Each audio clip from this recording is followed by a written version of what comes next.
Welcome, listeners of Wesam's World. First and foremost, before we even start anything, I want to thank every single one of our listeners for those who have subscribed to our YouTube channel. We just reached over 1,000 subscribers, and we are officially monetized on YouTube. Thank you so much. Baby. He's on drugs. Okay. Thank you so much to everybody. We appreciate you guys so much. This allows us to get a little bit of extra cash in. We can do more giveaways, especially with the Make Wesam Laugh Challenge, which we're excited to have back on the show at some point.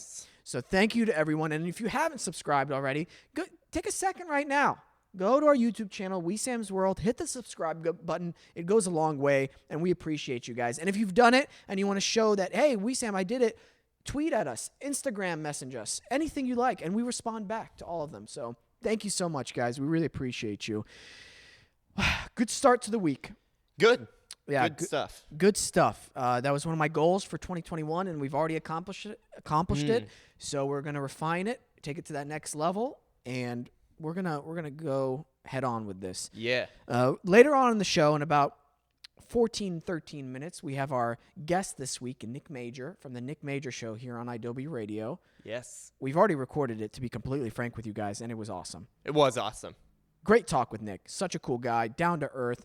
We talked a lot about life in the beginning. Some darker aspects to life, I would say. And then we also laughed a lot. We talked about the Hobbit films, which I did not expect that we were going to talk about, but he's a filmmaker. He loves making shorts. He is filmmaker. And we did talk about that. But wasn't that interesting, the Hobbit film thing I showed you with Peter Jackson? Yeah, they'll hear it on the show later, but it's just crazy that Peter Jackson basically had to wing the Hobbit films. 6 months of prep. I don't want to give too much away, but, man, he looked beaten and downtrodden filming that thing with the behind-the-scenes stuff. Amazing that he was able to do it. And understandingly, like now that I watch it, I go, okay, that's why this happened in this and this happened in that. I didn't even finish the trilogy. Was it a trilogy or was it 4 movies? It was trilogy. Trilogy? Let's finish it. It's good. Yeah, I saw the second one and I didn't vibe with it. I really didn't. I don't know if that still comes into play with him being brought on at the last second. Yeah. But I don't know. I know it wasn't his decision to stretch that into 3 movies. That's all in the studio because they want that. They want that money. It's a business. It is a business. Unfortunately, they probably had timelines of certain movies they want out the next year and the next year after that, so there was no way for them to stop those things. Yeah. But I love revisiting those kind of movies, especially the adventure ones where we're on a quest. We got to figure out this puzzle. That's why I recently watched on the way back and to and then back from Oklahoma, the Da Vinci Code and Angels and Demons. Never seen them. Oh. I know I need to. I'm told. Everybody always gives me that look like, oh, shit, man. You need to watch those movies. And I'm told they're good. I've also never seen, like, National Treasure. I've never seen these, like, big, puzzly, like, we gotta get some. Here's what I'll say. If you decide to watch them anytime soon, go in with a blank slate. Go in to be entertained. And that's the only reason I go to see films. Especially National Treasure. Yeah. Do not expect any type of I don't. realism. It's Nick Cage. You think I'm going in for realism? Come on. It's entertaining. The acting's good. You're on for a ride. Yeah. With Angels and Demons and the Da Vinci Code, it's one of those. I love watching it on an airplane because it keeps my mind occupied. Yeah. For the entire duration of the film because you're trying to figure out this mystery and puzzle with him. And the way Tom Hanks acts in it, it's really good acting. You know what trilogy I watched for the first time when I was back in Tulsa? The Ocean's 11, 12, 13 movies. And those are some of the most fun movies. Just when everything like comes together. It's just like, oh, yeah, you're really rooting for these guys, especially in 13. You seen 13? Yes. Where like it's just, they're not even robbing anything. They just want the casino to lose money. And just everybody's winning and they got this fucking awesome score in the background. Everybody's just, it shows how much people are winning. Feels so good. I get all giddy watching it. Yeah. And the acting in those films, the cast is just Oh, marvelous. yeah. I'm hoping in the future, when my career is at a certain level, and if they decide to remake those films, oh, dude, I would love to play one of those characters. I love Brad Pitt's character in those films. Rusty. He's always eating or drinking something, which I love for a character choice, you know? I've never really seen George Clooney Yeah. in anything. Like, it's just, he's one of those actors where, like, I know he exists, but he's never in anything I watch. And so this was, like, my first taste of George Clooney, besides from Batman and Robin. Yeah. Wow. That's an interesting, Yeah. introduction to George Clooney. Right. It's really interesting hearing stories about him and people who've worked with him. He just seems like a very fun guy, a very type of guy where you're like, oh, I would want to work with that guy again. Right. And I think at the end of the day, talent has a lot to do with this industry. Timing has a lot to do with it. But also, just being a good person to work with is also important. Because you're spending a lot of time with these people on set. And if you're not going to enjoy your time with them, Right. the money better be good, and then, or something else. Right. Or the role better be great. Kind of like the Fast and Furious movies we were talking about last week. I'm sure it's a blast working on those films, too.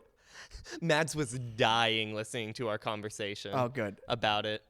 Yeah. Enjoy the ride of life. Enjoy the ride of life. You got to do that. You can't stop. Can't stop, won't stop. Can't stop, won't stop. Prime time, big time. Prime time, big time. Ride of life. Mm-hmm. I'm just going to enjoy the ride. That's it. I tried to enjoy the ride this week. Had a rough week, to say the least. Yeah. Few tough turns. Yeah. Slow down a little bit. Yeah. A lot of bumpiness. Scratched the car a lot. Yeah. Realized I messed up a few things, but that's part of life. Fix her up. Get back on the road. Yeah. That one chick who's like their little repair person, I think, maybe. Never seen him, so I don't know. No, that's Megan Fox in Transformers. That's the other ones. Never seen those either. Oh yeah. Interesting times, man. Interesting times. But, yeah, those films are great. Oceans 11, 12, and 13. And, again, I don't want to bash films, but I was a little disappointed in Ocean's 8. I didn't see it, but I want to. See it. Yeah. You want me to talk about it then? I don't spoil anything. Like, I know the whole plot. I've watched the trailer, and I watched the opening clip where, like, Sandra Bullock is stealing a bunch of stuff from the mall. And I was like, that's fun. I love that. I don't know. Nothing's wrong with the performances or even the directing. It's the actual story. Like, the script, I think, could have been worked on just a little bit more because at times I felt like there was no real obstacle. Everything was solved immediately. So the whole time I'm like, well, what's the problem right now? What's Aquafina, that girl? Yeah. She little celebrity crush I got on her, to be honest with you. Yeah. I'll admit that because I think she's very quirky and she did so great in that film especially, and it was a cool breakout role for her. But, I thought she did great. Sandra Bullock is just a powerhouse. Mm-hmm. Just a powerhouse in most things she does. I love those kind of movies on airplanes because they just pass the time. Yeah. And it sucks. Airplane travel has become so boring. Yeah. Nowadays, and it's dangerous, and I don't know, man. When When do you think things will go back to normal? Oh, dude, I don't even know anymore. Yeah. Because all of my guesses have been wrong. Like, I really was lowballing my guesses. Like, I think we'll be back kind of soon. No, I'm done guessing. Yeah. I think I'm making things worse by guessing. I think the universe wants me to be wrong. So, you know what? I'm done answering. It's my fault this has gone on this long. Yeah. I think by the end of the year. Let's hope. And I think when 2022 hits, everything will be back to normal. Because the way they're vaccinating and how many people, they're just doing it by the numbers. It's not moving quick enough. Right. And it makes sense. Like, how can you vaccinate 12 million people in a city when you're only getting a certain amount of vaccines per day? And then what? Speaking of media and COVID, I am not excited for all of the COVID-related media we're going to get. Like like doctor shows are now like their whole plot is around like COVID and stuff, and it's like, oh god. Oh, you mean TV shows? TV shows. I bet there's gonna be movies. Well, you know. I auditioned for a few of those TV shows, and I had to audition one take with a mask and one take without a mask. Again, it was a little annoying for me as the actor because I'm like, okay, then do you want more eye movement with them when I have the mask on? Right. Because if I'm wearing a mask, you're just hearing me say this thing. So should I enunciate or exaggerate maybe a little bit more with my tone? And these are like legit acting questions. Yeah. I feel. What do you want me to say? Like, I don't know, man. My thing is just, I don't need to watch this stuff happening. We're living in it right now. You know, I don't need to watch a TV show where COVID's a big threat. COVID is a big threat. It's the same thing with murder shows and that kind of stuff. I already have enough real stuff in my life. I don't want to do murder documentaries. I'm sorry. Yeah. Like, what was that podcast that was Serial? That was so popular when it first came out about serial, like, crime. I haven't even heard of this. Yeah, it was like the rated #1 podcast, and it was about a guy being falsely accused of murder and how he's trying to, like, I'm like, you know how much anxiety that brings me, you just saying that? Just mentioning that. Dude. Yeah. Wow. Crazy. Fingers crossed. Maybe by the time people listen to this, I'll be on a job. Yeah. Which will help me kind of get my mind off some things, focus on some stuff, which is important. And yeah, I'm hoping that works out. Everything going good with you? You're gonna jump into the horror film shorts soon, which you're excited about. I'm super excited about that. I've already I'm doing one here, and then I'm doing one back in Oklahoma. Nice. The one back in Oklahoma, it's basically already put together. And my big thing here was like, because the one I'm doing here is on a much larger scale than the one back home. I already have the whole crew back in Oklahoma.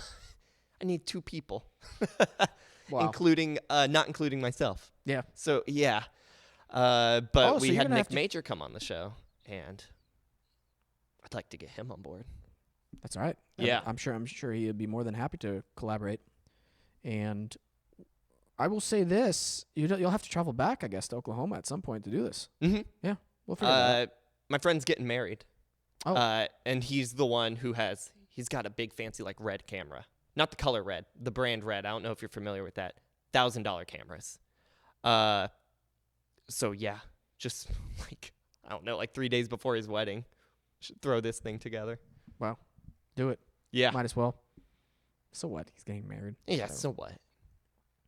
We have a listener who lives... Oh, my gosh. I totally forgot about this. And I kind of... Do you mind if I call somebody right now? Go for it. We have a big fan who listens to the show, and I do not want to depress them. Because depress them? I wanted to surprise them. I mean, I need to call my brother to remember the name. Oh, okay. This is the brother who's a dentist. Okay. Yeah.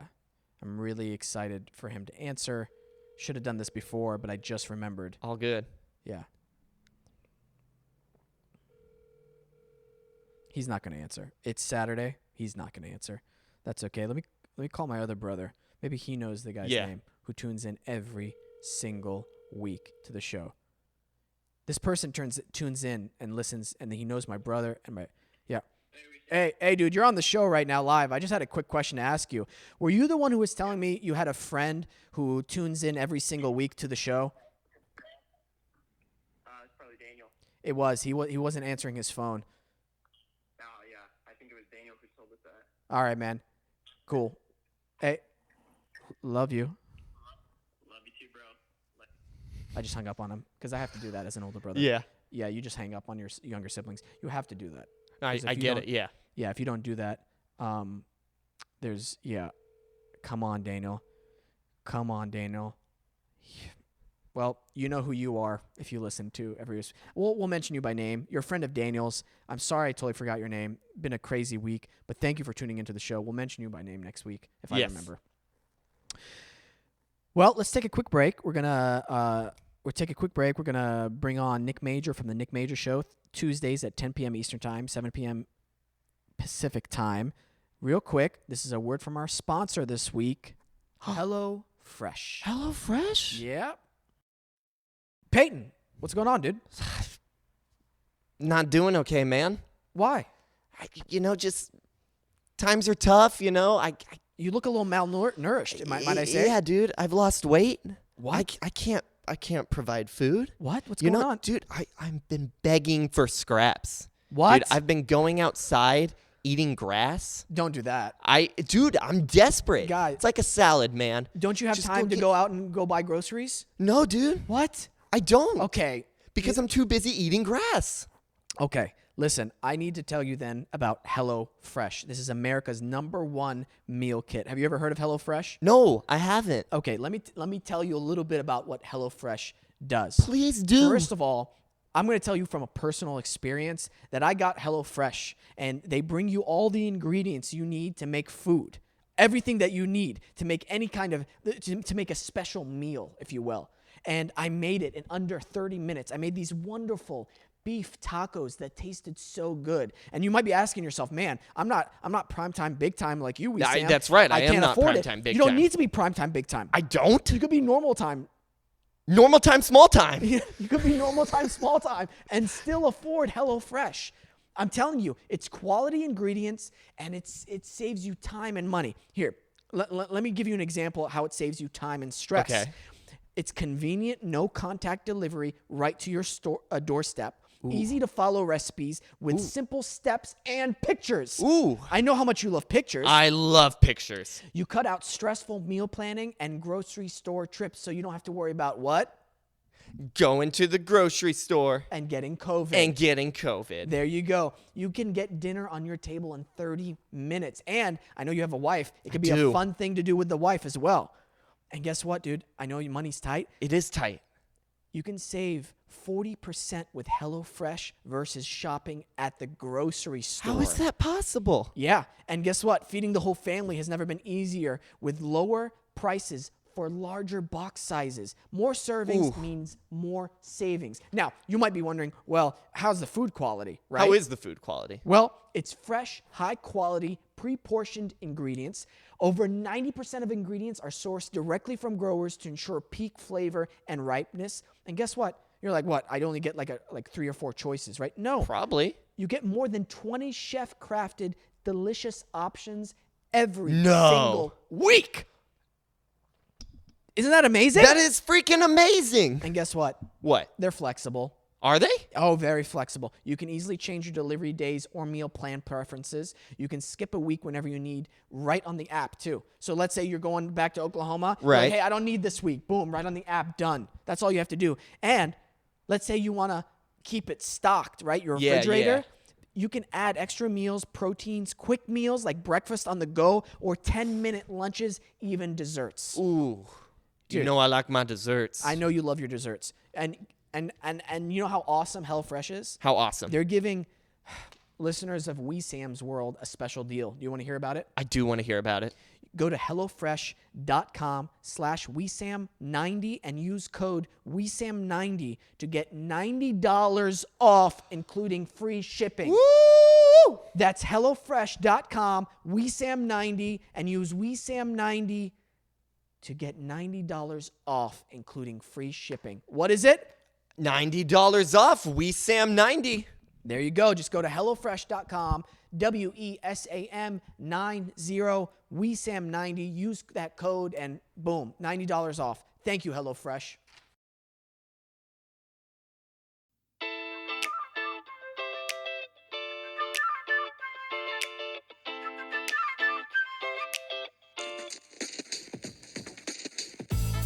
And we're back from the break. With me is none other than Nick Major from the Nick Major Show.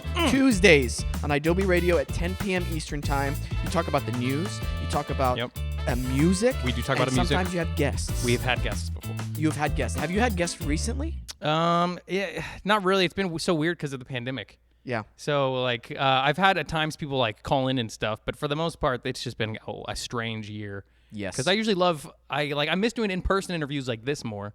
But yeah, It's hard, this dude. pandemic. I'm not a big fan of Zoom.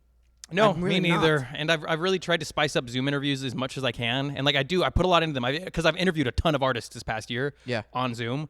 But it's just not the same as sitting face to face and being able to just be there in the moment with them. Right. And some of my guests, we've told them like, hey, this is a pretty secure place. We're the only ones who really use it. We sanitize everything before and after. Me and Peyton have both had COVID. I get it. We can both transmit it, but we're still practicing. You've had COVID? Oh, yeah. We brought it up. You know this. You know this. I do. You were telling me earlier that some people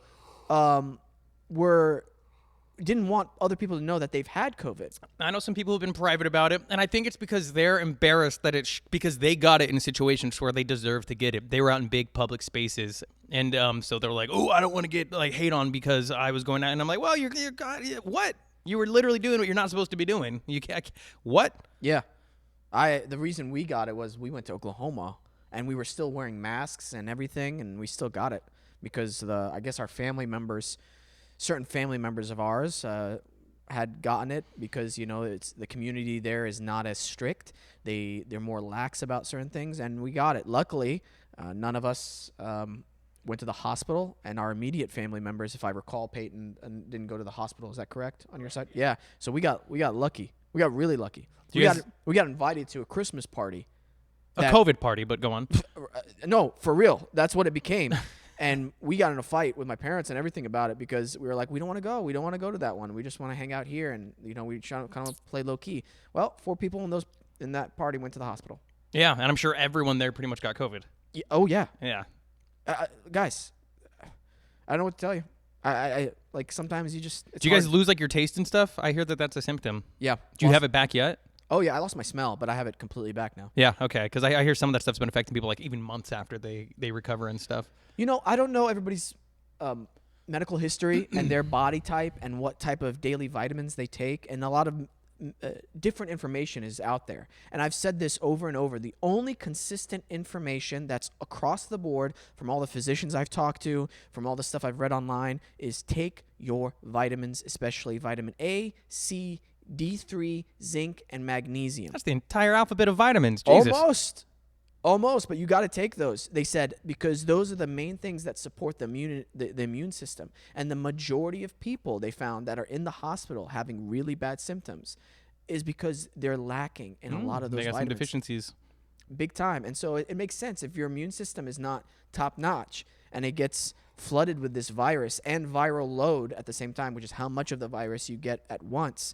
That's going to affect what happens to you. Oh, yeah. That's why a lot of elderly people, obviously weaker immune systems for anything, especially COVID, but I guess for really anything, they get hit extra hard. Yeah. Because their immune systems are just not top shape. But it's funny. My parents, that's the only thing that we've made them take. We've had to be take this multivitamin, and we're pushing it on them constantly. And we think that's one of the reasons why they had kind of really minor symptoms compared to a lot of people. That's good. I'm glad you guys recovered. Thank you. I'm glad that you guys aren't dead. Yeah. Same. That would be devastating to the people who cared about us. Devastating. Real quick, you haven't got it yet, though, right? No, I haven't.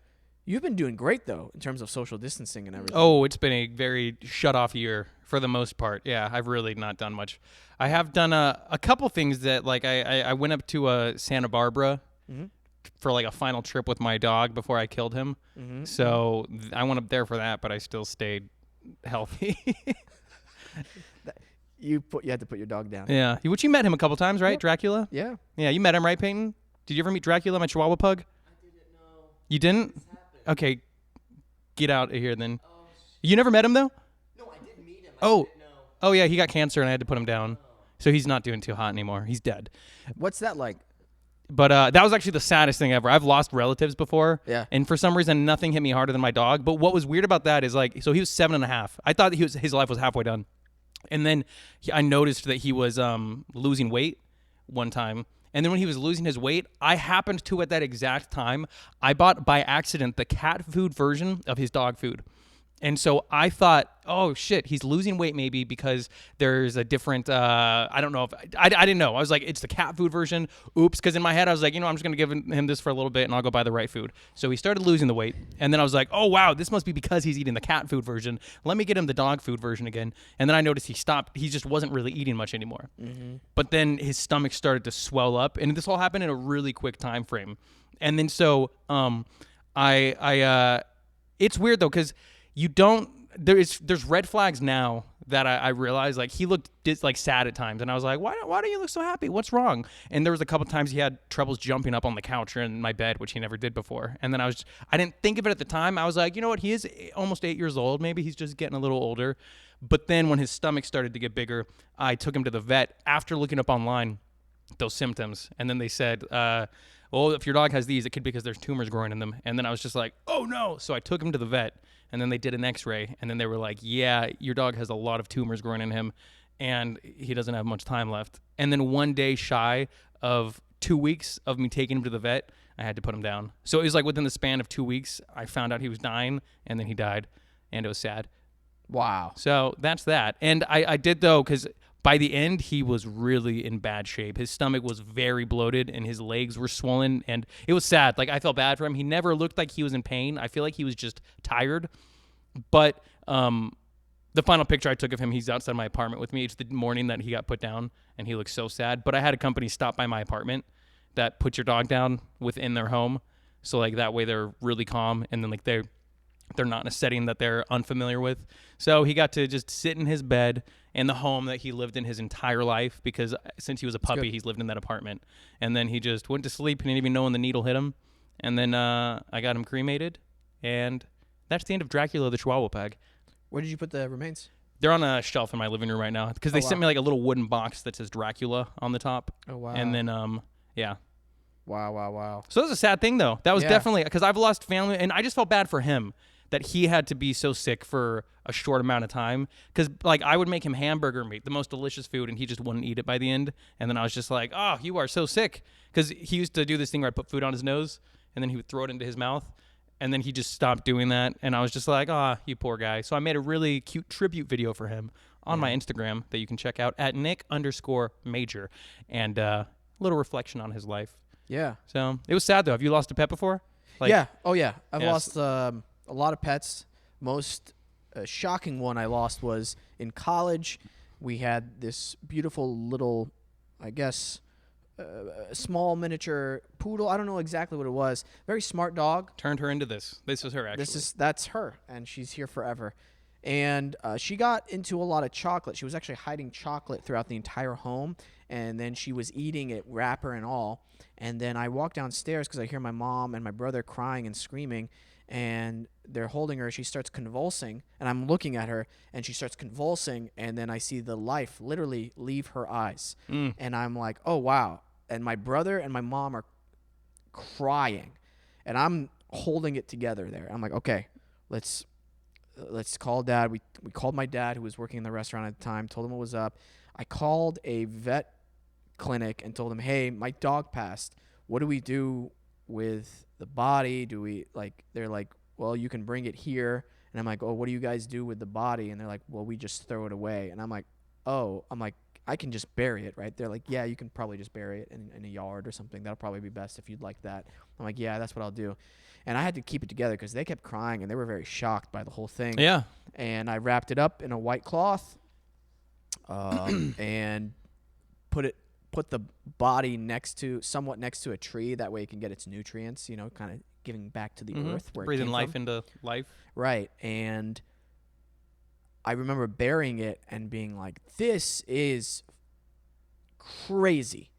This is the first time I've had to bury a pet personally, and the first time I see death firsthand like this. And I'm like, man, this is intense, and I'm holding it together.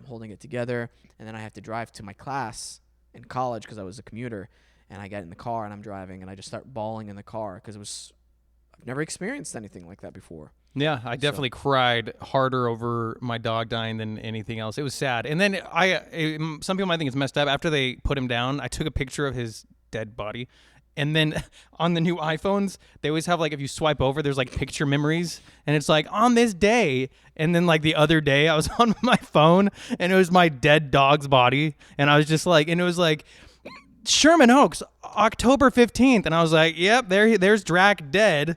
So it's just that's an interesting thing. You know what I mean? Have you seen those throwbacks on the phone? So. It's so morbid. It was sad, but I was like, there he is. But damn dogs. They have the music with it. Yeah, it's like a little slideshow. It's like, take a look back at October 16th, and I'm like, oh Jesus Christ.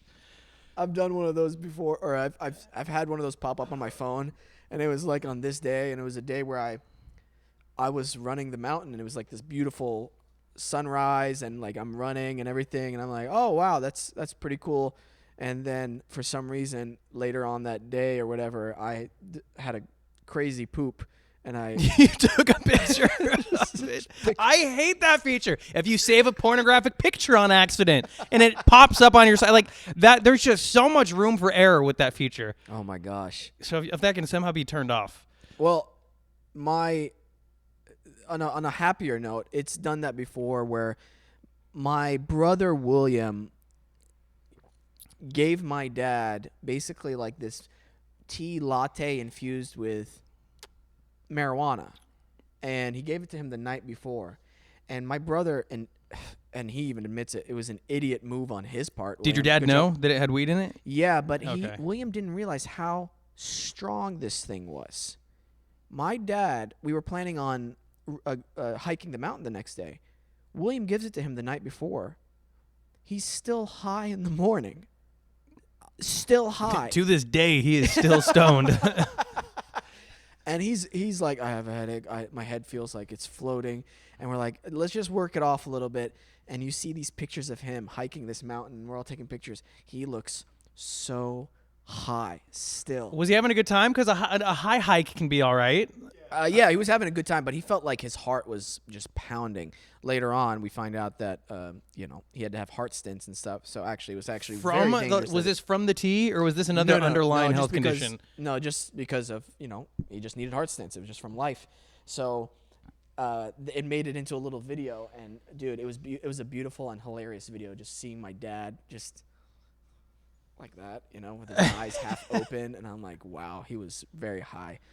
We're glad nothing happened to him. But you were talking about pornographic pictures popping up on the phone, with these little features on the iPhone. Damn memories. And it makes me reflect back on our conversation that we were having beforehand. I forget how it came up exactly. But, yeah, man, I wish I was never shown porn at such a young age. And it's because I had a friend come over to my house when I was in 4th or 5th grade, and we had AOL, the dial-up modem type of internet. You've got mail. Yeah, and it never even crossed my mind to look up sex at that age. But he's like, look at this. And he literally went to sex.com. And I was like, oh, my gosh. Out of all the porn I've watched in my life, I've never been to sex.com. I don't even know is that a porn site still, or like an educational site? I doubt it, because at the time, you have to remember, this is like in the heyday of dial-up. Yeah. And Keep talking. I'm going to sex.com. I remember it was just a bunch of GIFs, like sexual GIFs with links to certain things. But I was just It's porn. shocked by it all. And I kind of wish that I never saw it. But then you made a good point. Like, how can you even avoid it in this day and age if you're a kid? Every kid has a phone. How the heck are you going to stop a kid? Oh, in this day and age, absolutely. And especially, though, because we were kids coming up in the internet era. So it only makes sense, though, that what are little boys going to do when they have the internet at their fingertips? They're going to look up some boobies. Look up some boobies. Dude, the what is that? Omegle? Omegle? Yeah, Omegle, yeah. Omegle. Yeah. That is the most dangerous site for any person under 18 years old. What are you talking about? It's my favorite masturbatory release. I just go there and show my schlong to all of the young children. I'm kidding. Wow. Whoa. Whoa. And that's the show.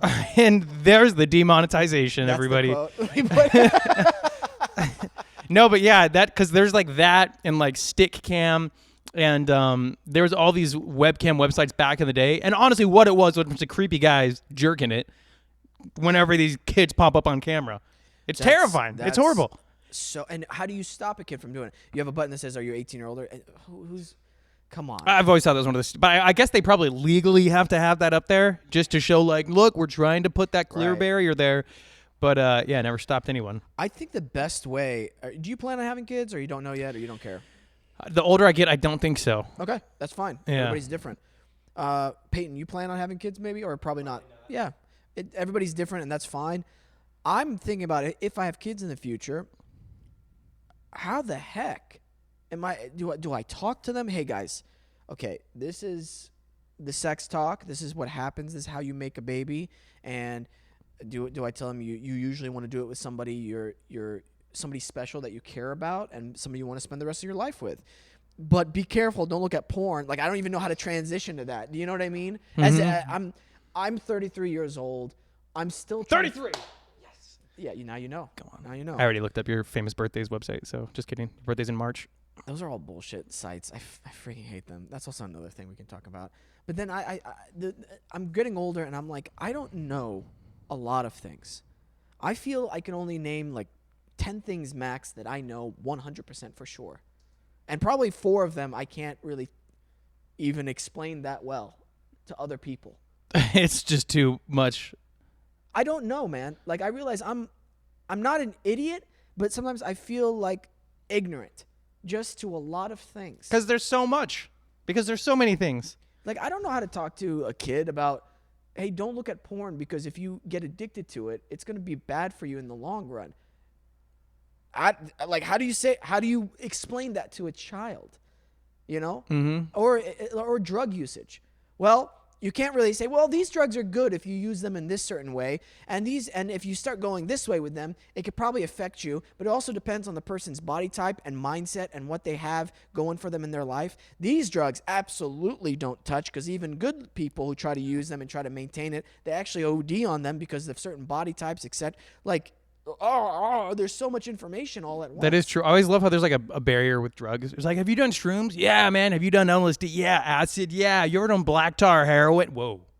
Like, the second you bring up one, it's like, whoa, no. That's not a drug to be proud of using. But you got to admit, I wonder how crazy meth is. If people get so addicted to it, it's got to be pretty good. Right, guys? It's got to be nice. Well, for sure. I got meth for us to try today on the show, guys. Here we go. Oh, my gosh. See, though, like, I've never been interested in drugs personally. I've tried getting high like twice, I think, 3 times now, and nothing's happened. Yeah, I just get anxiety if I smoke. I don't smoke weed often at all. I just get anxiety. It's not for me. Even when I've tried it, I've just tried it to, like, appease my brother and try to, like, okay, connect with him on a certain level. And Your brother likes weed. He's making weed tea for the dad. He's He's a weed connoisseur. Jeez. No, he's not. He doesn't use it a lot, really. But I just feel I don't need it, and that's okay too. Do you drink it all? Rarely, and even drinking, I'm probably not going to drink for a long, long time. To be completely frank, I would rarely drink. On guys' night is the only nights I drink. Did you know that? Yeah, I figured. Yeah. And it's only because I'm in good company, and we actually don't need the beers or anything like that. It's just, It's just the best time to drink. Yeah. Is with other people. With the boys. Drinking alone and then getting all sad. No. Do you guys ever get kinky and freaky on boys' night when you're drinking? Or All the time. well, Nice, our that's what I like last to one hear. we did, we had a gimp. Oh, yeah. a gimp? Is that like a grandpa pimp? What is a gimp? Oh, you don't know what a gimp is? Oh, you should know a gimp. I might. I feel like I know the word, and once you tell me, I might be like, oh, yeah. You're a porn addict. You don't know gimp? I'm not a porn addict. I'm addicted to porn. Oh, yeah, you're right.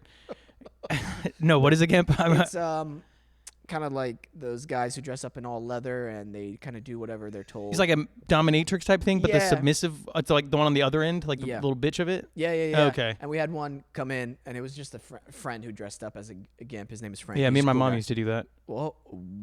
No, I'm You just and your kidding. mom?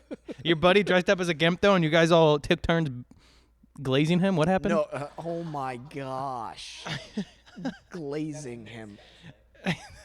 John Day would just get up and leave. We were playing the no laughing game, and if one of us laughed, he'd come in and whip us really hard in the ass. So you guys do get kinky on guys' night? Yeah, we do. That's What? what I'm saying. The last one Damn. we did. Now, this is a little surprise, which I think you would really appreciate it. And Peyton and I have been discussing how to do it. I want to do this in front of a live audience guys night whenever COVID is completely done, but it looks like that'll be really far down the line. But on one of our guys night, one of our friend is, his name is Jonte, and he's terrified of animals, just terrified. So Any animal? And most animals, yeah. He's very especially birds. So we want to bring in an animal wrangler and bring in an ostrich. The ultimate bird. Damn. Yeah. Jeez. And give him like a nice little gimp whip after. Oh my gosh. He would. We just gotta find a way. My biggest thing is like I do believe he'd run away. We gotta find some. Yeah, he's not going to outrun an ostrich, though. Right.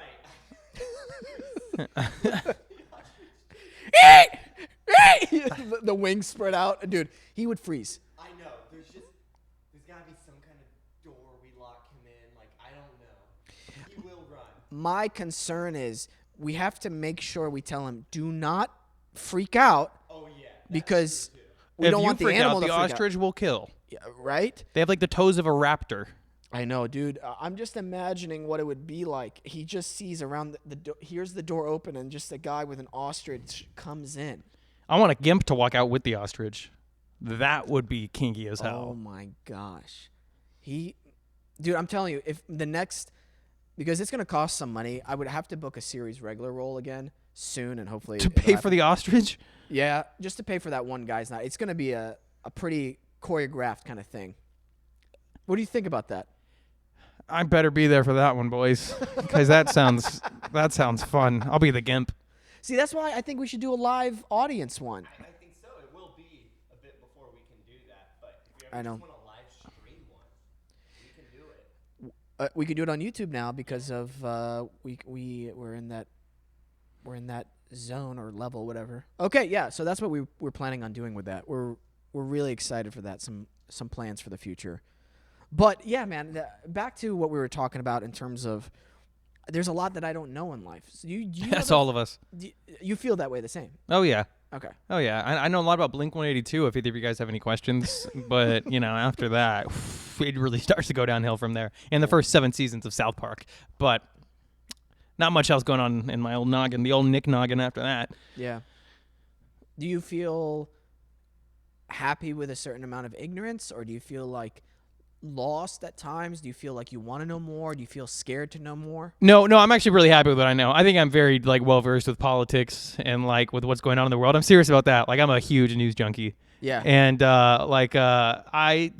anything that I want to know, I'm on top of being informed about. So I'm happy about that. There's not things that if a conversation comes up about something I don't know, I won't feel like an idiot. I'll just be like, well, I don't know anything about that. Sports. That's actually probably the big thing I know nothing about that I feel like so many people know about is sports. Yeah. And it doesn't bother me. Yeah, I don't care too much about whose player is this on this football team or basketball team. I just can't. I don't have enough bandwidth for that. Now, since you're talking about you do a lot of news on your show, where is your go-to news source then, or do you have multiple? I will always listen pretty much throughout the entire day. I'm just listening to NPR. That's a big source for me.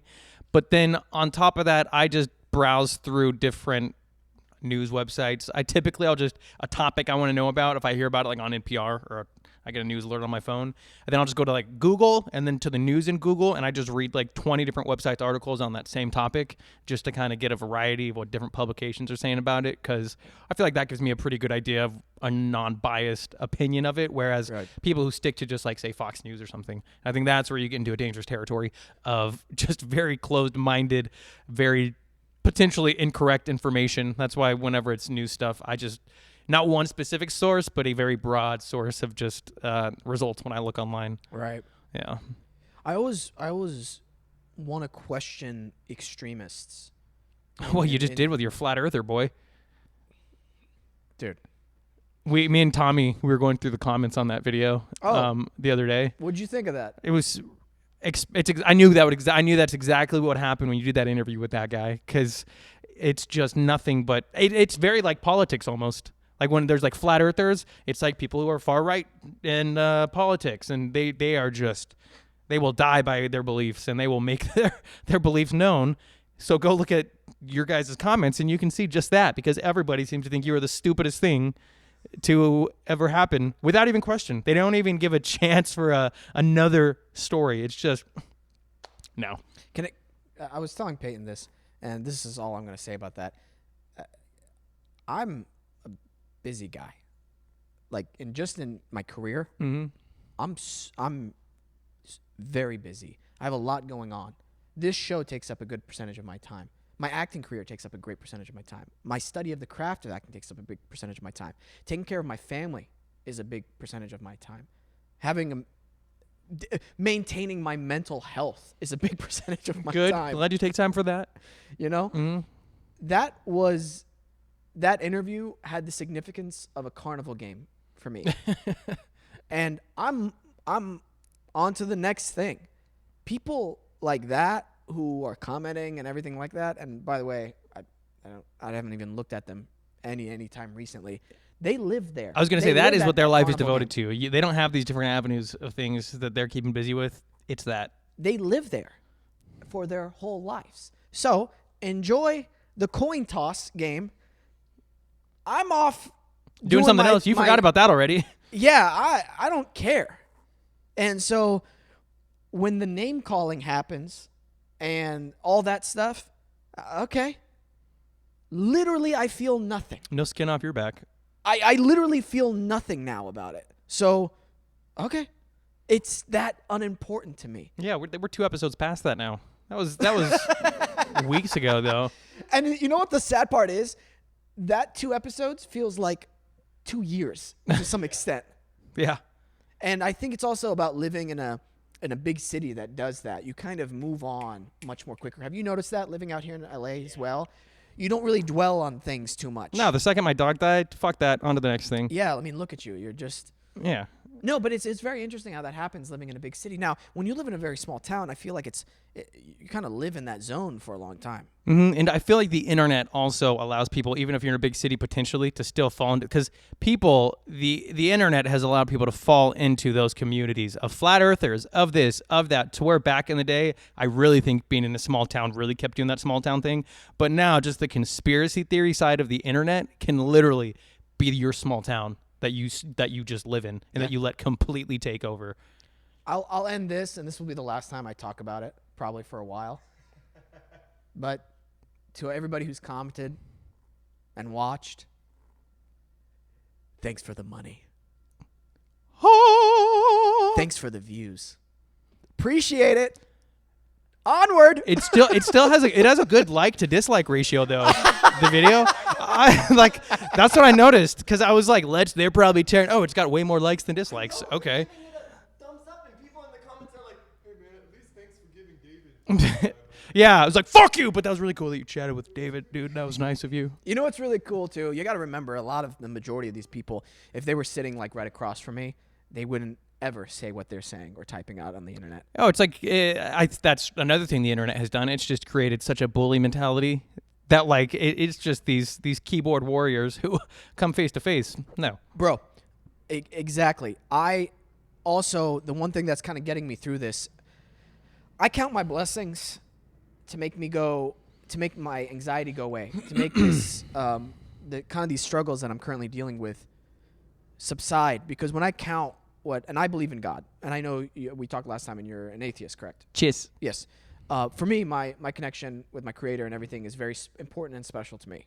And that's just my thing. I don't try to impose that on anybody. But whenever I count those blessings that I feel that I receive from my Creator, man, it's hard for me to have negative feeling towards people. I'm sorry.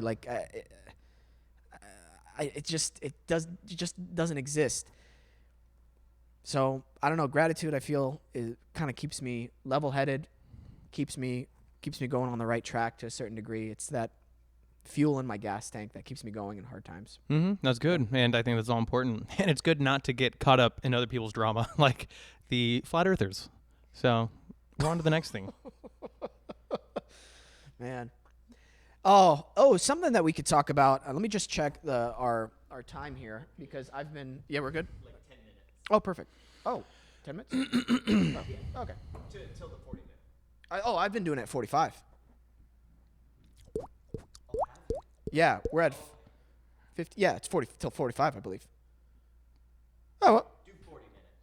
they want us to end at the 55-minute mark. Oh, 50 minutes in the beginning and then 40 minutes. okay. Oh, that's right. Yeah. I'm an idiot. That's okay. I'm an idiot. It's okay. Thank you, Peyton. This is why you're here. This is the stuff that I need help with. This stimulus package talk, I love how whenever corporations need a bailout or Give them that blank check. right, Mm-hmm. it happens so quickly, yet people are like, hey, can you give me 1 month's rent just so we don't die this month? Is that okay? I'll think about it. Give us 4 months to think about it before we talk about it. How frustrating is that for you to hear? Since you're always with the news and stuff like that. Yeah, I think it's a very interesting thing that we do have wealthy politicians who have no idea what it's like to struggle. They really don't. They can't comprehend what it's like to make minimum wage while also, say, trying to pay for education, which, say, back in their day, like, I even have relatives who, I paid my way through school. I'm like, but ex-relative, you don't realize when you're going to university in the 60s and 70s, it was a lot cheaper to go there than it is now, especially versus the amount of money you'd make. And I just think that these politicians are very out of touch with the struggles of the everyday person. And it's pretty embarrassing. If you see how other countries are taking care of their people during the pandemic, who are making sure that they have economic relief packages. Here in the U.S., I feel like I'm at a loss for words at times. Like, they have been nice with some unemployment stuff. Like, they have been getting people good money and stuff at times, but a lot more people who haven't been able to get those benefits, they're not doing too hot. No, man. No. I have a couple friends who are not doing great at all. Oh, yeah. And it's just caused, some people, it's driving them to just, like, gonna kill themselves, I'm worried, because, like, they're just finding themselves in situations that are beyond belief. But these politicians, they just play politics with it, and then they give all these millions, hundreds of millions and billions of dollars to airplane companies, to big corporations, because they don't care about the people that much. I don't think they care at all. Mm-hmm. And I don't understand that mentality, because one thing, when I was talking about earlier, the things I know for sure in life versus the things I don't know. I know for sure everybody's going to die. Nobody gets to transfer their wealth to their next life or whatever else they believe in. That money that they had in this life gets dispersed, gets sent here, there, whatever. They don't take any of that with them. Mm-hmm. So what's the point? Guys who are still fighting for millions of dollars and you're 70, like, you already have enough money. And they're the ones who it's funny too, because those people make the everyday poor people think that everyone's out to get them as well. Like, say, like, when Joe Biden talks about raising taxes, Yeah. the rich people somehow convince the poor people on the right that their taxes are going to get raised, when that's not the case. It's just the rich people are going to have their taxes increased. But I don't know, the rich people, they just like to make the poor people look dumb. Well, I think they keep them dumb. They do. I think the way our education system is set up keeps people dumb. I think what they put in front of us constantly to distract us keeps us dumb. Mm-hmm. And those of us who learn a little bit here, learn a little bit there, start asking questions, doing this, we start understanding things a little bit more. I remember when I first moved out here, I didn't know how to file taxes. Thank God I had a friend who's like, hey, I have a tax person who handles that. So why don't you set up a meeting with her? And I remember calling her and be like, hey, this is my first year filing as a independent. I don't know, what do I need to bring to you? What do I need? She's like, your W-2 forms. And I'm like,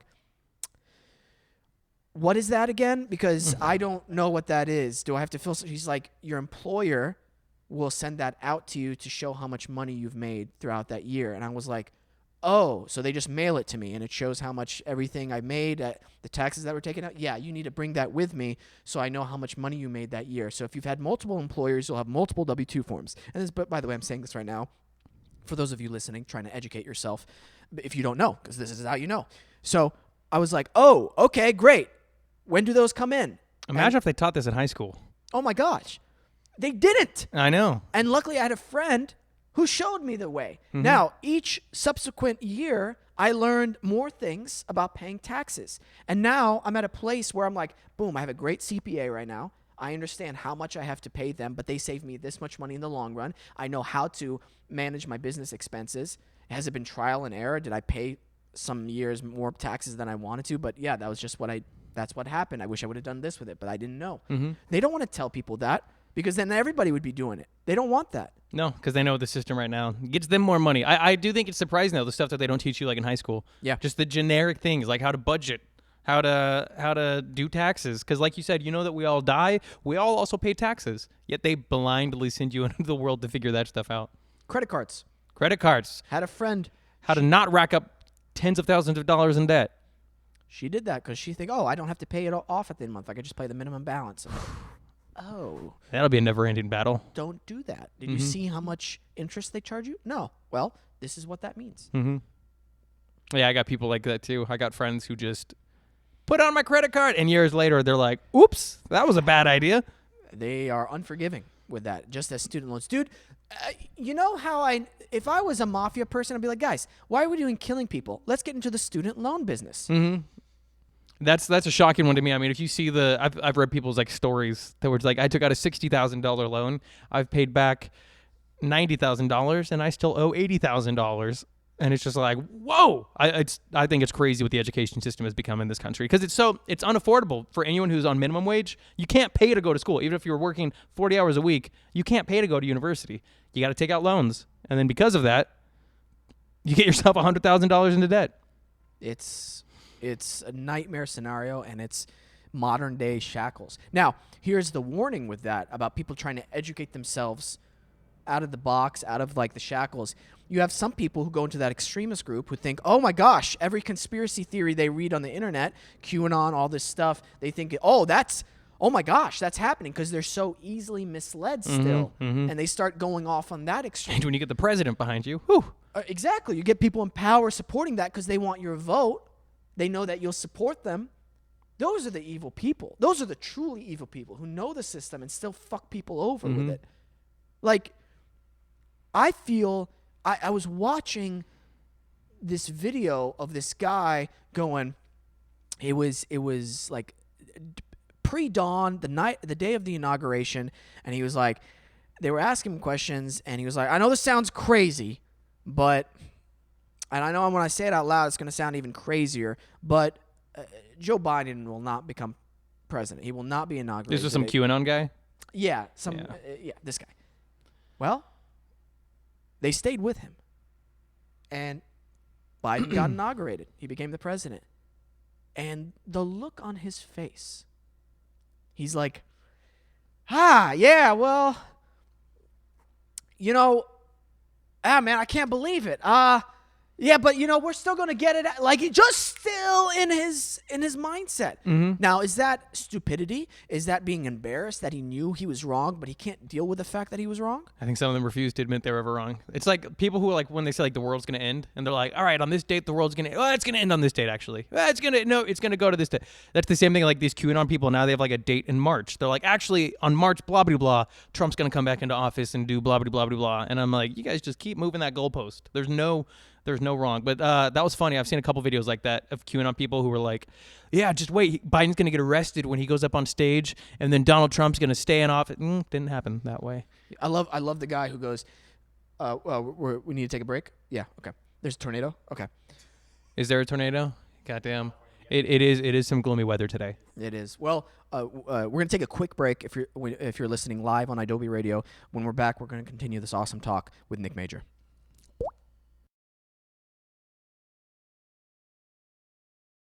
We're back with Nick Major and the Nick Major Show Tuesdays,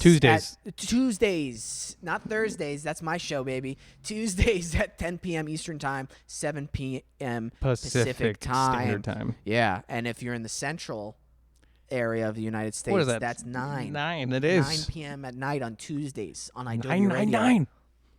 Well, it was my German Nazi impersonation. Okay, there it goes. Okay, there it goes now, again. Dropping we lost all the listeners again. And we're demonetized. But he really didn't see. He only said no. Oh, I burped. Yep. That was honest. Right Burping bodily on YouTube. functions. Yeah, they're very strict. Hey, YouTube, we're big fans. Thanks for getting us monetized. We just want to, play the game. We want our money. That's slightly angry. I think we've demonetized. What? That's a little loud. A little loud. Okay, can you cross the other leg? It's got to be Okay. the left leg crossed over, or you're gonna get demonetized. Here, let me do it as the best YouTuber would do it, okay? YouTube, thank you so much for getting us monetized. We're so happy that we're here. We want to be part of the YouTube family. Thanks for letting us be here. We can't wait to show you all of our new videos. Tune in Thursdays at 3 p.m. Pacific time. Dude, I can't. And smash that subscribe button. There you go. There's $1,000. I know. Just then, and the video's not even up yet. But my soul died a little bit. You got to sell your soul to YouTube to be successful on Ooh, YouTube. man. Oh, it feels so nauseous still. Hey, you have some great film equipment. I got a lot of film equipment. I went over to his house recently, and oh my gosh, you have everything that a person would need to film something awesome. That's right. You guys ready to make a movie? Now, for people out there who are listening, who want to be filmmakers, what do you think the best way to start is? I would say nowadays the best way, as easy and simple as it is, if you're not familiar with it at all and you're the bare basics, phones are a good start now to at least just prove that you really like to do it. Because I know people that want to jump into buying a camera right off the bat, and I'm like, your phone films in 4K. They've shot full movies on iPhones nowadays. So I think it's worth just testing it out on like a phone. Back in the day when I was growing up, I'd use like the home video camera, like with the tape inside of it in film stuff, and those were fun. I did like those days and stuff, but now it's just insane what your phones can do. It's insane. Oh, yeah. I remember that in college. I would film with the DVR? Or no, DVR cameras? HD DVR? Sure. I don't know anymore. But yeah, the tapes, mini DVRs. Yeah. No, they're not DVRs. Mini DVs. Oh, but actually, mine were miniature DVDs. Mine were that I would record into my camera. I just remember it. I had a Sony Handycam, and you could put a little DVD right in the side of it. Yeah. When I studied abroad, I What was her name? No, I'm just kidding. You studied abroad. Like, look at that broad over there. Like a woman. Okay. Go on. Wow, my eyes rolled like 3 times over and over and over again. I got a black, one of those black digital cameras, but it shot video, Uh-huh. and it had it shot in a specific format at that time, which was YouTube friendly. And I was like, oh, I'm gonna do vlogs. And I thought I was gonna do vlogs when I was in college, and then I realized, oh, I don't want to do this. That was a short-lived story. That was. I remember doing a few, and I'm like, who am I talking to? Which that's the way of the world now. That's just all these YouTubers. That's all that they do. I know. I'm too aware. Also, working with YouTubers is a whole different format than filming like a short film or filming something for a TV like spec script. Would you say that? Because you've worked with YouTubers as well, right? Yeah, because my videos, which I put some of my shorts on YouTube, but I think I have a vastly different approach than most YouTubers. Like I should have shown you one of my production binders when you just came over, because I hand draw every shot before we film it. Like I write the script, I do all that stuff. But yeah, YouTuber is typically a much simpler process. Not saying it's not professional or anything, but it's just definitely a different style than the filmmaking that like I went to school for, that I prefer to do when I'm bringing a production to life. Right. Now, have you worked with YouTubers who do kind of like the vlog stuff? Is that where you're working at, or like sketches? No, sketches. Not Sketches. not vlog stuff at all. Yeah. Yeah. But it's sketches. Sketches. And you said it's a lot more freeform, huh? So there's not really too much of a structure. It's No, more a lot of it's just on the spot. You just show up with your camera, go to location, you just film it, which is fine. It totally works out fine for that, for the style. But when I'm doing stuff, I really like to plan, get locations rented, dress the set, get extras, crew. But yeah, it's a fun change up. It's definitely different. That typical YouTube thing versus like the movie quality. Yeah. You know, I showed Peyton a video the other day of Peter Jackson working on The Hobbit. Mm-hmm. And I remember watching The Hobbit for the longest time and going, man, I don't know what it is, but I'm just not a fan of this. There's too much CGI. I like it. It's fun. It works, but something's missing that the first Lord of the Rings trilogy just had more of. Well, found out that they had fired or gotten rid of a director, and he was 6 months before shooting started, had to pre-plan everything for the Hobbit films. Oh, really?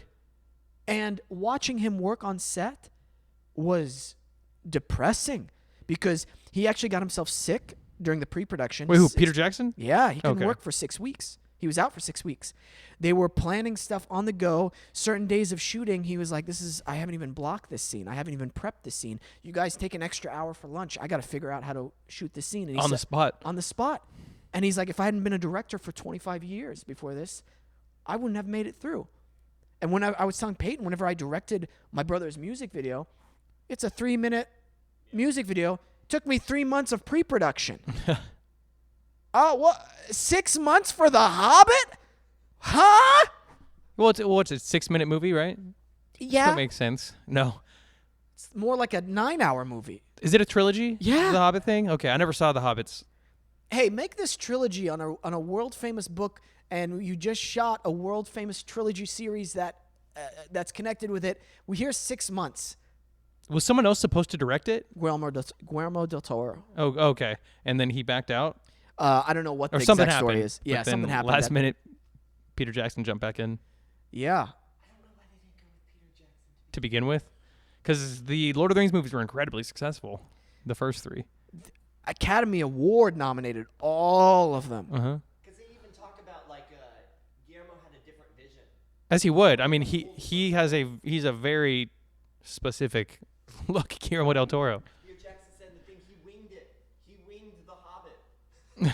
Which, in all honesty, I'm sure it helped, though, that he did know that style from the first 3 Lord of the Rings, obviously. yes. But even though he winged it, now watching, I was like, oh, that's why they use so much CGI. He couldn't choreograph or get all those extras in time or even the equipment they needed for that. You have in one of the movies the Battle of the 5 Armies. 5 armies battling. Huh? Does it look worse than the Lord of the Rings movies, like, visually? Because those movies still pretty well hold up, I think, for as old as they are. It does, because so much CGI. And also the tone is very different. And they stretched out one book for 3 movies, which I imagine is quite a bit of filler. Bad choice too. Yeah. You know what was great about that, though? The opening Hobbit film where everything takes place in Bilbo's hut because it's all real thing. It's real prosthetics. The acting was just so spot on all the way through. And I love British actors and a lot of Australian and New Zealand actors. Why? They study the craft much harder and much more diligently than American actors. Did they film the Hobbit stuff in the same sets as the Lord of the Rings movies, like the house stuff, or no? Because don't they still have the sets in New Zealand? Like, you can go and visit? They did, of course. Because I think you can go and Yeah, visit, yeah, like, they're- the hills that they made and built the houses in. I think those sets are still around. But some stuff they had to film in London. Some of the stuff in particular with The Hobbit was the scenes with the When the they visit actor Big who passed Ben. away. No. No, I'm just kidding. What's Saruman, the actor who played yeah, him, who yeah, passed away? the old guy with the beard, right? Yeah, one of the old guys with the beard. Not One of the many Gandalf. old guys with the beard. Not Gandalf. But he couldn't travel. He was because he was a little like frail. almost 100 or something. Yeah, but it was quite incredible watching him work, and I will continue this story for you guys tomorrow because we gotta go on Idobi Radio. That's it. We're done for Are we the out of day. time? Yeah. Oh, we're already done on Idobi Radio. That's what the thing was. Remember? Shit. That's right. Do we need to fake anything? We do. Count me in. Let me be an actor really quick. There we go. Adobe's gone. We're not on Idobi Radio anymore, right? We've been done for a while. Was right? the Okay. first break? For the past 10 minutes? So I'll have to re-record something that says now, hey, if you're... Do like a fake outro. Okay, we'll do a fake outro. Gotta plan better next time. That's my fault.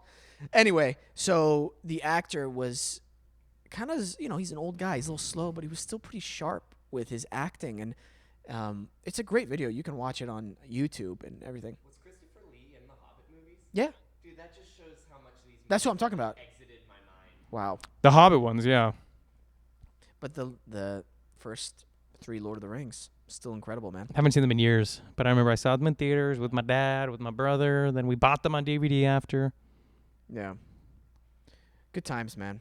Good times. What's your favorite Do you have a favorite trilogy or favorite movie set that you could watch over and over and over? Oh my again? God, I can't even think about that right now.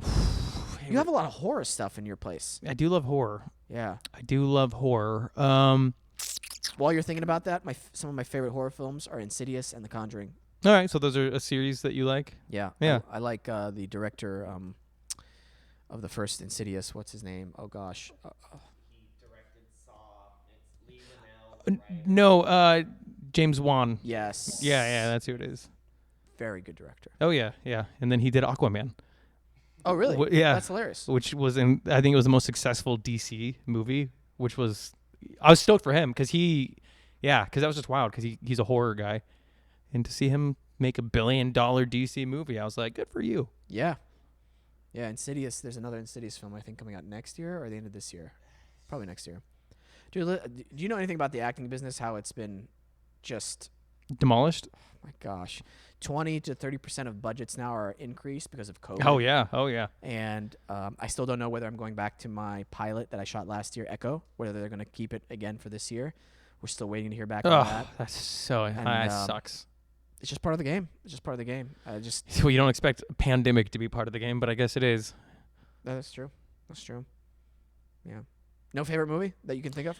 God, it's hard to think of like movies that are like trilogies or like it's hard to think of that. I really liked the first and second Paranormal Activity. I thought that those were actually solid. Yeah. But in regards to, like you mentioned, I have a lot of horror stuff. I definitely have like a lot of standalone horror movies I like, and like I have a serial killer wall in my apartment, and like I love documentaries about serial killers and stuff. There was a new one that just dropped on Netflix about the Night Stalker. But I love the 2004 Dawn of the Dead remake by Zack Snyder. That's one of my favorite zombie movies, and it gets mixed reviews from people. Nice. But so many horror movies. I just like so many movies. It's hard on the spot to pin one. It really is. I agree with you on the Paranormal Activity films. They're the first one especially. $10,000 for that budget, and it made over $100 million. It was the highest grossing box office versus budget of all time because it cost $10,000 to make, and it brought in like $100 million. I remember the campaign, like, get Paranormal Activity. In your theaters, and it'd be in all your emails. Yeah, and it was just like, you've requested Paranormal Activity to come to your town, and Oh my gosh. Never came to my town. it came to Reno, Nevada, because that's where I'm from. Yeah. Man, I was terrified during that first film whenever they heard a bang and like a growl downstairs. Mhm. I remember watching and going, "Oh my god." I felt my suspension of disbelief was so in there at that point. And I also love Blair Witch Project, which I think was like the first movie to really perfect that found footage thing. Yeah. I thought that movie was scary as hell. I still think that's a creepy movie to watch because, that's a great one.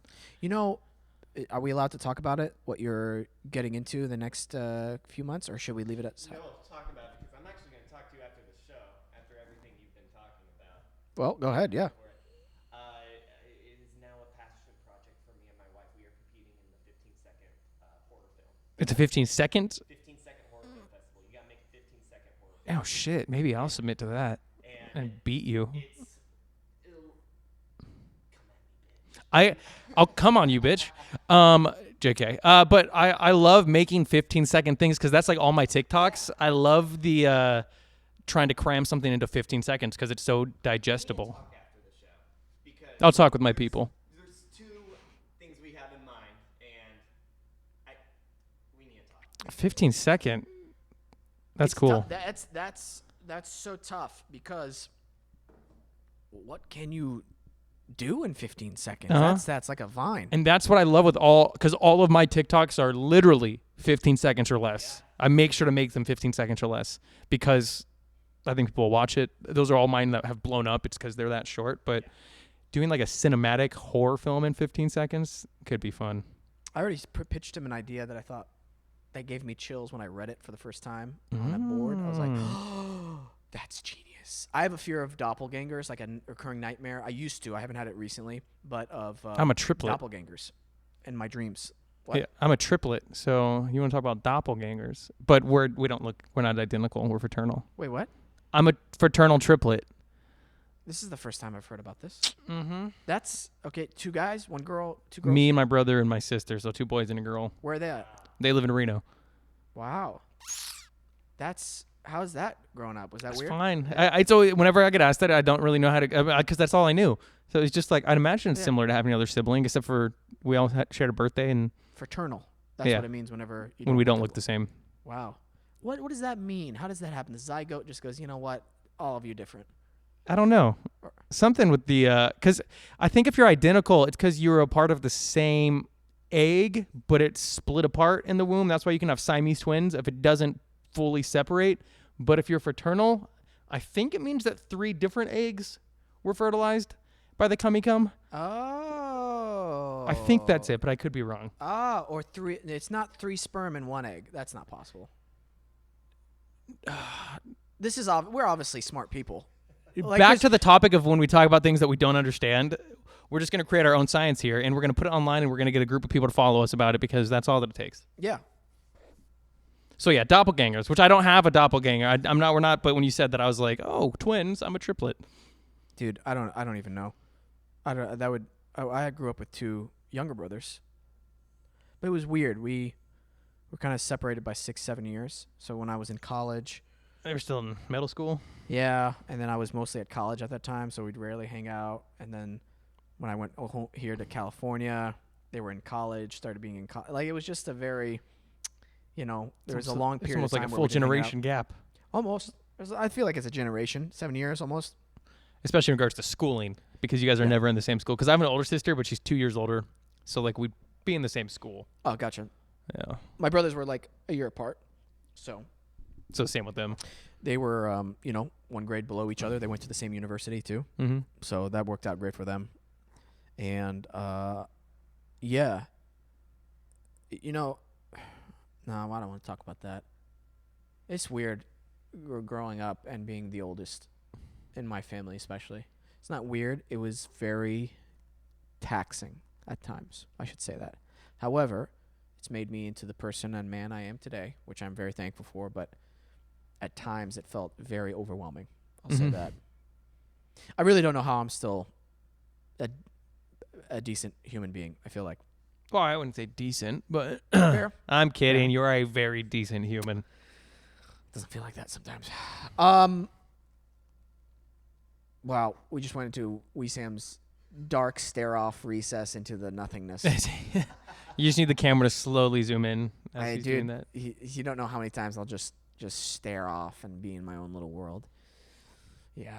But one thing that does keep me... What keeps you? I'm curious to know, because we obviously have differentiating spiritual beliefs, but I enjoy your company. I enjoy your friendship. And Enjoy your work. touch. Thank you. What keeps you kind of grounded because of the unknown after death? I'm always curious to know that from people who... Oh, the way I see it is you get one life. So make the best of it. Make sure you do what you want, because once that's done, it's done. Yeah. So Where does the value in it lie, though? your happiness. Excuse me, where does the value in it lie, since you only have one and then afterwards there's nothing? Well, like what Just the value is that life, because you have one life. So that's where all the value is. There's nothing to look forward to after, which is a bummer, because Yeah. I know it's all our personal beliefs, but in my opinion, I'm like, that's too bad that we have to die. Like when my dog just had to die, I don't think he went off to heaven after. Yeah. But and just like when I die, I don't think anything will happen. So it makes me put incredible value on this life, because I'm like so fortunate, A, that I'm a human, B, in this time, like I'm so happy with where technology is, like with where the world is to be experiencing this. So it's I'm glad to be alive in the present time, not back in the cowboy days, not in the caveman days. Yeah, I especially from your perspective, if this is the one life you have, man, you lucked out on a great time period. Mm-hmm. Modern medical technology, running sewage lines, that's another thing. Mm-hmm. And an Outburger. No, I'm just kidding. I consider that a big thing. Stout burger, much better. Do you ever feel an overwhelming feeling of gratitude for awe of the world in general? No, I think it's pretty mind-blowing what it's turned into. I mean, it's pretty impressive what mankind has been able to achieve and what we've evolved into. Yeah. And it's pretty spectacular. That's for sure. I think it's wild. Yeah. Very interesting. See, I'm just getting to know you a little bit more. That's a very, I think at the very least, you're appreciative and trying to make the best of it. And I think that's great from that perspective. Yeah. Because it's very interesting, man. You only believe in one life, right? Or you believe in an afterlife? Yeah, but this is okay. And for you, you believe, if I'm not mistaken, God's just creating new souls, great? Or it's just new souls are being created. Okay, copy. Okay. But we have to make the most of it as well on this one too. Gotcha. So I guess all three of us have one common thread, is the fact that we making sure that you make the most out of this life. It's very interesting. Three very different people here. Mm-hmm. And we're all making the best of life. Trying to. Yeah. Very interesting times we live in, man. Any upcoming projects that you have you're excited to work on? A lot of my stuff now is little TikToks. You and me, we chatted about a little thing. Yeah, it's gonna be a little secret thing for a while. For potentially quite a while. Yeah. But a lot of my things right now are just little TikToks, which I'm gonna film one this weekend. Which I don't even know it's gonna turn out to be funny, but because I'm gonna film it tomorrow and release it tomorrow, and I know this won't be out by then.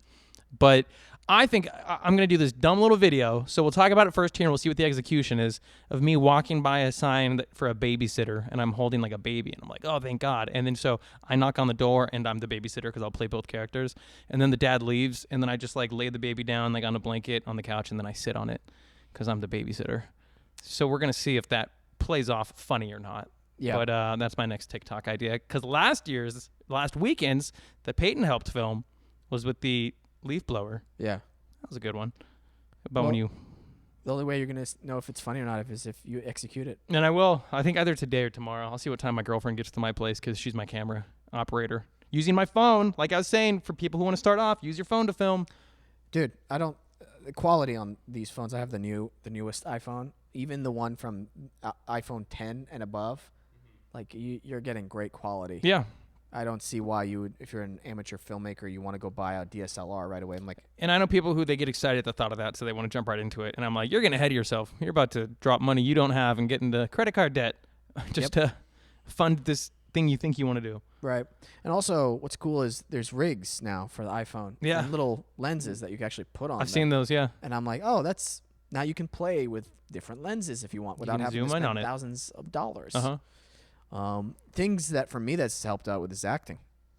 Like self-tapes. Yeah, an audition. Oh, yeah, absolutely. I realized years ago when I first moved out here, I was filming my auditions on a DSLR. And I was lucky to have one because we were shooting little sketch things for with my roommates, sketch comedy show on YouTube that we had. And I remember setting up the DSLR, putting the SD camera in, getting the mic all ready, and now I'm like, oh, I just put my phone on this tripod, and because it has such good camera quality, I just use the natural light in my apartment, and I just have a blank background, just the white wall. And it works great. Oh, my God. I'm like, well, that was a lot simpler and streamlined my life. Yeah, these phones have definitely taken care of a lot of things, from the maps that they have. Like, you don't use GPSs anymore. It's just crazy what phones do now. Yeah. That's always been something of mine. I love technology that streamlines my life and makes it much more productive. And that's phones for you. I mean, phones take the cake for that. Yeah. I remember moving out here in 2009, and like a few months before I moved out, I was like, I'm getting the iPhone because it has GPS. It was the 3GS, so it had been out for a while. And I was like, oh, it has Google Maps on there. I don't need to get a one of those maps that I first had when I moved out here, went in college for just a little bit, or high school. You know what I'm talking about? There's a specific name for these maps where if you want to continue on, go to page 29Q, and then you flip over. You're like, what a headache. Dude, I couldn't survive in this fucking city without a GPS. No. I'm so directionally challenged.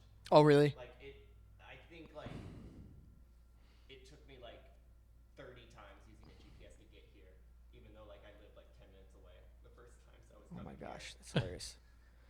No, and my car actually had its own GPS thing, but I'm like, no, I want my phone to have one too, just in case, and be able to check my mail on my phone was a huge thing, right? Starting like your email? Yeah. Yeah. Oh, yeah. That was game changer for me because for Actors Access, I could immediately check which acting auditions I had right on my phone. And I can use the internet, log in, do everything I wanted on my phone. And what was cool was progressively every year the technology were much bigger jumps than it is now. I feel like the last It's like, three what phones, more can they do? Yeah, I'm like, this is pretty fast. I don't need anything faster right now for a while. Is there anything you wish they could do that they don't do yet that you feel like they're holding off on? That's a great question. It's already waterproof. Yeah. The connection's great. I have the 5G one, which makes a big difference. And even in my apartment, which I used to have kind of crappy reception in my apartment, camera's amazing. The sound quality is wonderful. The mic on it is great. Maybe a better mic, but even then, I'm like, It's not a make or break. it's not at all. Shatterproof? Oh yeah. Okay. iPhones, the screen cracks like that. Well, the latest one, Did they do something about yeah, they've made improvements. You can actually drop. It's like made out of a specific thing. So Do it. No, please don't. Yeah, drop it on the carpet. anyway, but the waterproof thing is cool because I put it in my shower, and even though steam and everything gets on it. Oh yeah, I always just sit on my phone in the shower. Yeah. Like literally, I put it under me and sit down on it. No, that's weird. I just sit in the shower and I'm on my phone. It's great.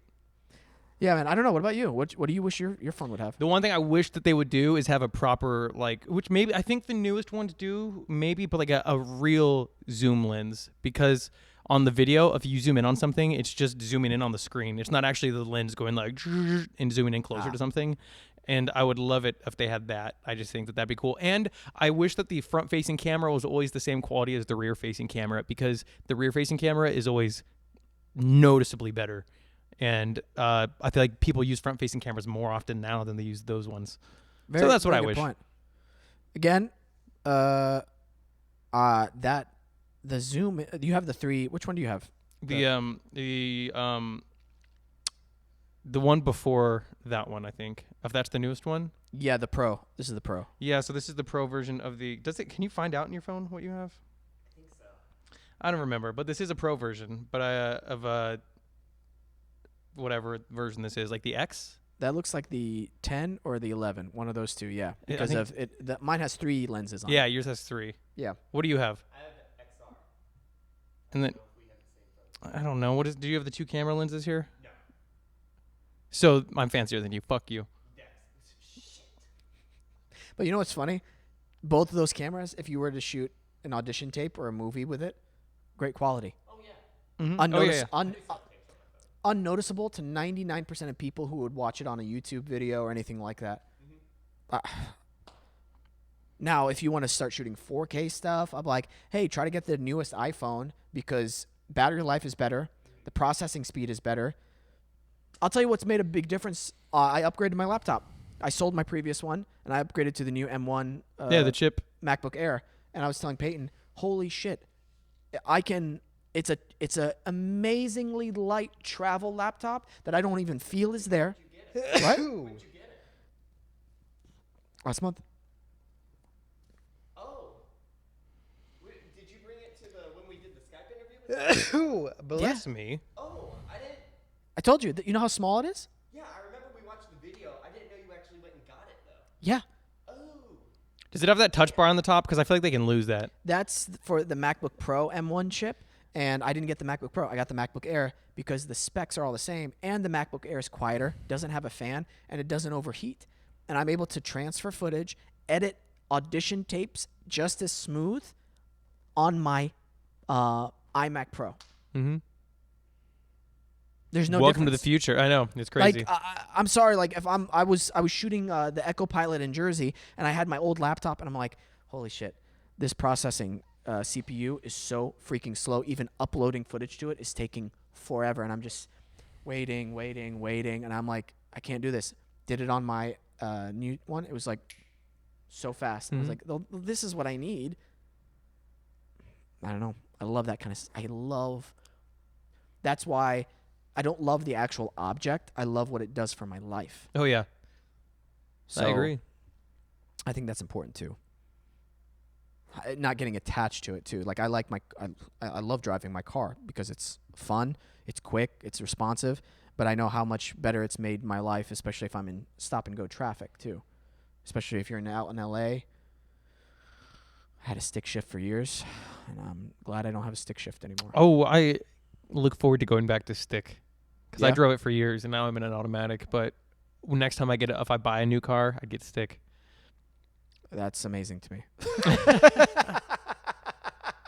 I do love it. My girlfriend drives stick. It's fun. It's good. It's good to know how to drive, but I drove too much in stop and go traffic to. My first wanna car go that I back had on. in LA for the first 3 years was stick. Yeah, And yeah, I just always enjoyed it. I just really like driving stick. it's great. It's yeah. wonderful. Yeah. What are you saying? But for 10 years, I drove a lot, man. That drive from Santa Monica, North Hollywood to Santa Monica for commercial auditions where they actually just ask you to come in and go, "Hey, what's going on?" Okay, cool, thank you. Now you Yeah, drive 2 back hours, an hour and a yeah, half. yeah. Yeah, like I'm done with that. I can't. The old stick life. The old stick life, dude. Dude, this was fun. I had a blast talking with you as usual. Hell yeah. Yeah. I think last time we did this was like almost exactly a year ago. Oh, we need to do this more often. But I feel like I know you better since then. So Yeah, it's great. it's good shit. Well, look forward to being back on your show too. Whenever you have guests back on. Well, I usually like to have good people on my show. So Okay. mark you off the list. Nah, you can come on whenever. Thank you. You're so nice. Thanks, man. We need to have an Idobi, a group Idobi thing. And by the way, can I say this? I might sound like an asshole, and I'm trying not to. This might be a little controversial. Look, Peyton's so worried. Yeah, I can tell. So let me just bite my tongue. So shout out to our last Idobi video meeting. Were you there for that? When was that one? Oh, like the December? Skype call. No, I wasn't in that one. You weren't in that. No, one. it had like Santa in it and Yes. stuff, right? Yeah. Okay. It's cool. I love going to those just to kind of see everybody and everything. But there's like 20 people there usually. There's a lot. And when there's that many people, I kind of get quiet because I don't want to just Yeah, say I heard something. you were quiet. Oh, did you? Uh-huh. Oh, for real? Yeah. Who told you? I don't want to drop names, but I heard someone was like, I don't know if Wesam was in a bad mood or if he didn't want to be there. I knew but, it. But he was not. He didn't say a word. All right. There's like 20 people in that thing. There are. And I'm usually editing. Like if it's I'm like, all right, hey, I'm gonna just work. Not in a bad mood. I'm just trying to listen to everybody talking, and I get Half of them are overwhelmed. drinking. Yeah, and I get overwhelmed listening to stuff. And some of it's inside jokes. Some of it's like, I'm not the guy to laugh at something just to make you feel better. And I know that might be an asshole quality, but I'll be like, oh, okay, I get it. That's as nice as I could be with that, you know? And I enjoyed everybody there, and I just didn't understand Santa Claus's jokes to me. And So you didn't laugh. That's why. dude, I didn't know how to react to him. And, well, I can see why, because somebody made a comment, and I forget his name, because he goes, we thought you're, what did he say? I'm not an asshole. I just didn't talk because there wasn't a lot of people there. Or there was a lot of people there. There was a lot of people, and a lot of people were talking, so I just got quiet, and I don't know a lot of those people that well, and I don't know how to jump into those like group Zoom calls. Uh-huh. And yeah. No, those are a little overwhelming, those big ones, which I was going to go there, but I was, speaking of YouTubers, a buddy needed help shooting something that day, so I was like, oh, sorry, I got to bounce on that, and I felt bad, but there was enough people there without me. It was okay. Yeah. Well, I don't hate anybody from Next that time, call. just be talking and laughing and smiling the whole time. Yeah. There's a lot of people. Also party situations. I'm always like, if I don't know you that well, like we've had those here, and I get kind of quiet, like I just don't know people. And when it's just all on webcam and there's 20 people trying to talk, It's a little difficult. it becomes a lot. I like them, but I can't talk, or I don't feel like it's hard to talk to throw in that once you're Mm-hmm. especially when some people are talking a lot, which is fine. But I was going to drop names, but I figured, you know what? I don't need to say anything publicly. But it's nothing negative. It's just I No, thought- no, I can just imagine. I know exactly how that call would have gone, and I would have been there. I've partaken in enough to know who the talkative ones are and who the non-talkative ones are. I will say this. What a great way for Santa Claus to kind of branch out with this brand new pandemic and be hired on as a comedian. And How did he do? you want my honest opinion? Uh-huh. They were okay jokes. You want to know how I rate that? They were okay. I mean, it wasn't like I could see why people would be entertained by him, Especially if you're drunk. especially if you've been drinking for sure. Yeah, and it's Santa Claus saying them, so that's part of the thing. He said something to me, and it was about my Tesla and my car, and what, do you remember what it was or no? Dude, I don't know what this is. Oh, okay. I wasn't here for this. He said something, and he goes, so do you like driving your Tesla? And I was like, yeah, it's great.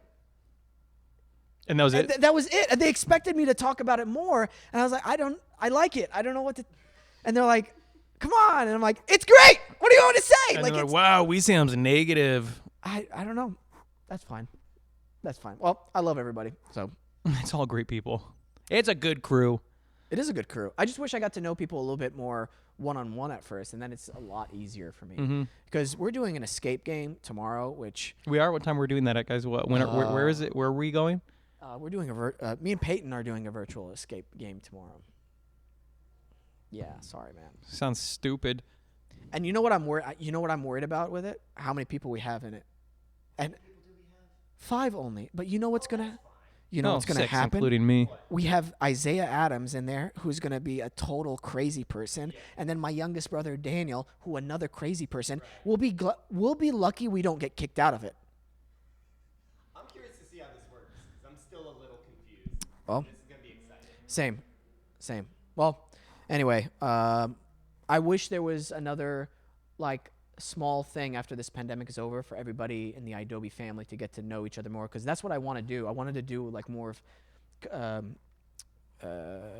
don't Just know, one-on-one. collaborations and, Yeah. and that kind of stuff within the Idobi family. Yeah, I don't know, it's that's all the whole purpose. The whole purpose of me saying that is that. And I It's said and it's purpose. weird because there are quite a few people who are not based in LA, but I mean we can all do stuff remotely because we're a radio station, so it's no reason not to get to know everybody. Yeah. Again, that's the whole purpose of it. Well, that being said, thank you for coming on. Can't wait for you to come back on, and then You're welcome. again. And then I can't wait to work with you on this secret project that we're working on. Tuesdays, the Nick Major Show. 10 p.m. Eastern, 7 p.m. Cool. We got it. 10 p.m. Eastern time. 7 p.m. Pacific. 7 p.m. Pacific on Idobi Radio, and then they can also download the episode on the Idobi app. Yeah. Afterwards, right? Yeah, the next that's day. right. Right. Well, Peyton, that's the end of the show. Peyton Manning. Peyton Manning. Demonetized. Hell yeah. Thank you, Idobi Radio. Nice Guy Digital. Thank you, Nick Major, for coming on the show. Thank you, Peyton. Thank you, Alexandra. Thank you to all of our new subscribers on YouTube. Seriously, we appreciate you guys so much. We're over 1,000 subscribers. It was a big milestone for us, and we're going to keep growing. We appreciate